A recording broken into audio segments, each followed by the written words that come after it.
As most stocks ended green on Friday, just keep in mind that there's still a lot going on that you probably don't know about, and this we'll go over real quick. For example, layoffs are still happening.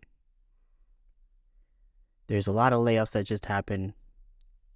Specifically, Google just cut 12,000 jobs after the pandemic hiring spree, which we already know why they were hiring, because there was a lot of money printing going on. It was going to the businesses. The businesses were hiring employees like crazy. And now majority of these businesses are like trying to make their budget look better and make their balance sheets and everything look better. So now they're cutting people off that they hired, and even more because they realize they can't afford that moving forward. So far in 2023, we had Google lay off 12,000 employees, Microsoft laying off 10,000 employees, Amazon laying off 18,000 employees, Meta laying off 11,000, Twitter laying off half of their employees. But in 2023, they laid off 4,000 to be specific. Salesforce laying off 8,000. That's 200,000 plus laid off in the tech since the beginning of 2023. And for no reason other than everyone else is doing it. So not really, but it's because they're trying to budget, make their stock look better, cut back. Now for unemployment and layoffs. I know they keep saying unemployment is rising. So if you dig in deeper and you look at the unemployment report, and this is the unemployment report for December 2022, you can see that part-time employees were significantly increased, but full-time employees on the decline. So what does this mean? That means that there's a lot more full part-time job opportunities out there and people are taking them, but they're not getting all those benefits, all the things that come from being a full-time employee. And that's why that report can be misleading and is not accurate. It is accurate, but it's not, because they're talking about more part-time employees being hired. So they're including those numbers and considering that there's an increase of this many new jobs, but that's all it is part-time employees. If you're a new investor or current investor, please don't do this, as this Redditor took out $76,000 in loans to trade meme stocks thanks to the hype of Wall Street bets. Don't be this person. You might get lucky and walk away with some money, but more than likely, people might have sold out of the position and you might end up losing the money. And as you can see from the article, this title for this article right here, he even lost $6,000. And here's another reason why you should still be on the alarm, even though we had a great gain on Friday. So I'm going to let Jerome Powell speak, and you can see what he has to say. Our policy interest rate by a 0.5 percentage point. We continue to anticipate that ongoing increases will be appropriate in order to attain a stance of monetary policy that is sufficiently restrictive to return inflation to 2% over time.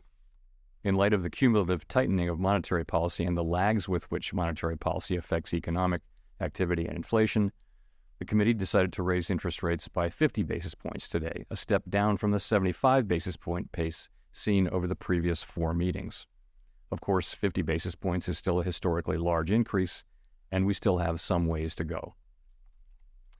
As shown in the SEP, the median projection for the appropriate level of the federal funds rate is 5.1% at the end of next year, a 0.5 percentage point higher than projected in September. The median projection is 4.1% at the end of 2024 and 3.1% at the end of 2020. Now is no longer. As you heard, there's been a lot of talks about recession, the housing market crashing, and all that. Are you ready to take advantage of the opportunity that's about to come your way with the latest market trends and turn that into profit? In this video, we're sharing with you some game-changing insight on current state of the economy and how it's affecting the financial market. From Wall Street to Davos, we're breaking down the odds of a recession, how investors are responding, So get ready to level up your investment game, and let's dive in. Keep in mind, none of this is financial advice. It's all for entertainment purposes only. So JP Morgan Chase has found the odds of the economic downturn priced in to the financial markets and have fallen sharply from their 2022 highs. According to the firm's trading model, 7 of the 9 asset classes from the high-grade bonds to European stocks now show less than 50% chance of a recession. This is a big reversal from October, when a contraction was effectively seen as done deals across the market. The shift is driven by a number of factors, including China's reopening, the collapse in gas prices in Europe, and larger than expected inflation downshifting in the US. However, it is important to note that while market expects a much lower chance of a recession than it did in October, global money managers are still far from bullish on the economy. Global money managers are still far from bullish on the economic trajectory. So this video is about the current state of the economy and how it's affecting the financial markets. And according to JP Morgan Chase, the odds of economic downturn priced in the financial markets have fallen sharply from their 2022 highs. 7 out of 9 asset classes from high-grade bonds to European stocks now show less than a 50% chance of a recession. This shift is driven by the number of factors, including China's reopening, the collapse of gas prices in Europe, larger than expected inflation, downshifting in the US. However, it is important to note that the markets expect a much lower chance of a recession than it did in October 2022. Global money managers are still far from bullish on the economic trajectory. Is 2022 and 2023. So here's what the first half looked like. And the other half on the right is showing green going up. Could it be the same? Could it be different for 2023? Well, we're going to find out this year. The company has reported a strong demand for warehouse space, and it is strong position to continue growing at above average rate for the years to come. The company sees more growth ahead despite the expectations that we experience a modest recession this year. Even the CFO, while our micro forecast assumes a moderate recession, which may put headwinds on demand, our business is driven by.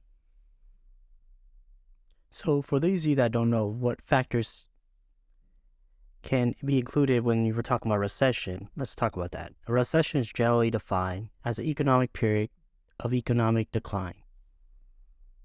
Our business is driven by circular forces and long-term planning by our customers that should limit the impact unless such a downturn becomes significant and protracted. A recession is generally defined as a periodic or a period of economic decline characterized by a decline in GDP, employment, and trade that causes a recession. But there's other issues that can be included in this. For example, a decline in consumer spending and business investment, a decline in housing prices, an increase in interest rates, a decrease in exports, a decline in the stock market prices, a decline in credit availability, a decline in industrial production, and a decline in business profits, which we are going to talk about that. We're seeing a decline in unemployment. Housing prices are expected to drop because the demand is not going to be there if people are looking for jobs right now. And if they have no income coming in, they're not just going to go buy a house. Even though I do see a lot of people building, but I'm uncertain of if they start the funding to complete those buildings or those houses or not. A decrease in exports, we're seeing that. An increase in interest rates, we're seeing that. A decline in stock market prices, we have seen that in 2022.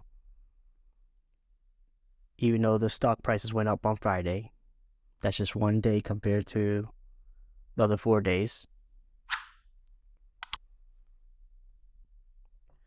So, are you ready for a wild ride in the housing market over the next 5 years? Experts predict that after some initial declines and adjustments, the national housing prices and rents will most likely track inflation and wage increases, which we are seeing wage increases, but we're not seeing a lot of new jobs being created. And we'll get to that in just 1 second about the jobs.